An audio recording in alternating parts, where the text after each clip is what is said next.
self-belief, then you have something to lose. Right. You show me someone who is full of exploration, and I'll show you someone who can create anything, because there's nothing to lose. You're just like, I am as I am, but I'm just going to explore. I'm going to see what happens. If I do my processes, if I concentrate one but all the time, if I am your processes are things that are 100% you can control, 100%. So like as a bowler, you can 100% control your routine. Mm-hmm. You can't control what the batter's going to do. So there's no point going in and saying, I'm going to have a great day today, because you actually don't know. Someone else could be in flow state and completely smash you, even though you've done everything you can. Mm. So it's different. It's a different way of thinking. That's very interesting way of thinking. Did you, like, so instead of, for example, like that bowler, I'm going to have a good day today, what do you say instead? Is there anything you say? Yeah, I think like as a coach, you don't want to go in and be like, no, you're not. Or it's more redirecting the conversation to your processes. Yep. And I love the phrase, let's see what happens today. So if you do this, and it's great, you're feeling good about yourself, what's important? What's important? Like the acronym WIN, what's important now? Yeah. So what's important now? Let's see what happens today. And that in a short term, like if someone's in a good space, let them be, that's fine. But you don't want to then create that. I don't know if that makes sense. So if someone's like, oh, I'm going to have a great day today, it's like, that's okay. Bring them back to process. Okay. Yep. And then if someone's in a really poor state, you still bring them back to the same place. Yeah. Like I understand. Process. Let's see what happens. So everything's the process, and the system itself is the governor of success, I guess, or the way you want to. So like you can be distracted in both positive and negative ways. Yeah. So you can be, if you're overconfident, up and about, or I've just made 100. How many people make back-to-back hundreds? Very, very few. Because you can be distracted in a positive sense, and you can be distracted in a negative sense. As coaches and sports psychs and mental skills, we always talk about the negative sense and how do we increase confidence and increase self-belief, where it's like, well, it's still a distraction from your process, because your process doesn't care what you did yesterday. Your process doesn't care how well you trained or how poorly you trained. Right now, your job is to hit this ball or to take this mark or to kick this straight. Like before and after is actually irrelevant, positive and negative. It's about now, and that's about curiosity and exploration now. So was that a simple kind of transition at the club? Was it Ringwood? Yeah. Ringwood? Yeah. Was that like kind of seamless transition, or was it kind of like this stage is like you implemented it and then a couple of weeks you kind of saw the improvements from that, or was it kind of instant? It was actually like we actually saw a lot of instant changes, because we had this conversation pre-game, like literally game day. Yeah. I was like, this is risky, but we're going to do it. Yeah. Because I was like, well, we got nothing to lose again, because we've choked in 2 games straight here. What's the worst that can happen? Exactly. So, and everyone has started using this. What I loved is some of our young kids were using that terminology. They'd be like, oh, we've already won. Let's see what happens today. I'm like, yep, I'm going to give this a crack. Different people, though, within took a bit longer. So some got it as a whole. I'd say we shifted pretty quickly. Yep.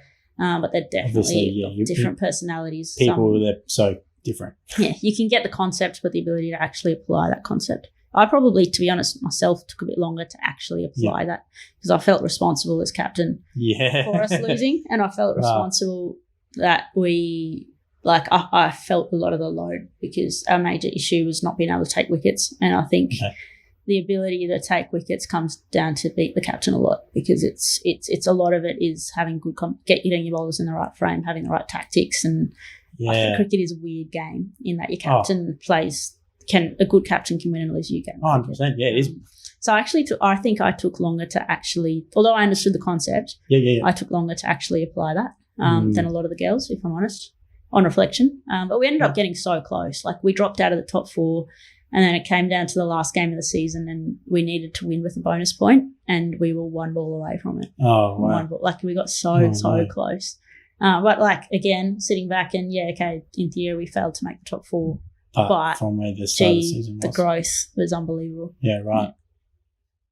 So is it hard to kind of, like, if you lose a game and going with that mindset, do you kind of cheat way of saying, oh, that's all right, we didn't expect much anyway? Or was that, do you understand what I'm trying to say? Yeah, no, I do know what you're saying.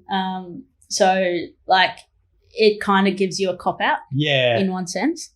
But you've got to that's where you've got to be disciplined as a coach and as a player, and ruthless in okay, why did we lose that? Or why did I perform badly? It's not because, that's okay. But it's like, did you do everything in your control? Yes or no? And that's where you've got to be really disciplined, particularly as a coach, to say that, no, that's not a cop-out. Like you, for example, 100%. Fielding's an easy one. So diving for a ball, that is 100% in your control. Whether or not you catch it or not, we'll find out. But if you didn't put 100% into diving for the ball to try and get it or run it fast as you possibly could, that's not good enough. Then that's not just because you're exploring to see what happens. You can't explore if you don't give it everything. So you've got to give it everything. And if you put 100% into chasing that ball, you put in a dive and it didn't come off, that's okay. We were just exploring to see if you could get it. We're going to see if you can get that ball. But if you didn't put everything in, well, you've not explored. You've not done what's in your control. And so you can't just say, we're just going to see what happens anyway. You're going to see what happens if you put in the work and you do everything that you possibly can in your control. That's what exploration is. So there is a difference. Oh, yeah, for sure. That's so crazy. Yeah. It is an interesting kind of concept as well because that's a new fact for me today. Yeah, well, it completely shifts everything that we talk about in performance. Yes. And everything that I knew was, do more, work harder. Yeah. Or like get your confidence up, get your self-belief up. Well, what is confidence? It's like, how would you define confidence? Well, I would say confidence would be knowing that I've done like exactly what you're saying, knowing that you've done everything leading into the game. Like you've done your training, just because you haven't trained, you might not have trained the best, but you've done the training, you've ticked off your gym, you've done your recovery, you've eaten properly. Yep. That would probably give me confidence going to a game if I was playing. Yeah. So again, that's exactly what you're saying. It's more about the process. Yeah. So there's two levels of confidence. So you've got confidence in your processes, which you've absolutely nailed. But what a lot of people don't talk about is confidence in who you are. So how do you actually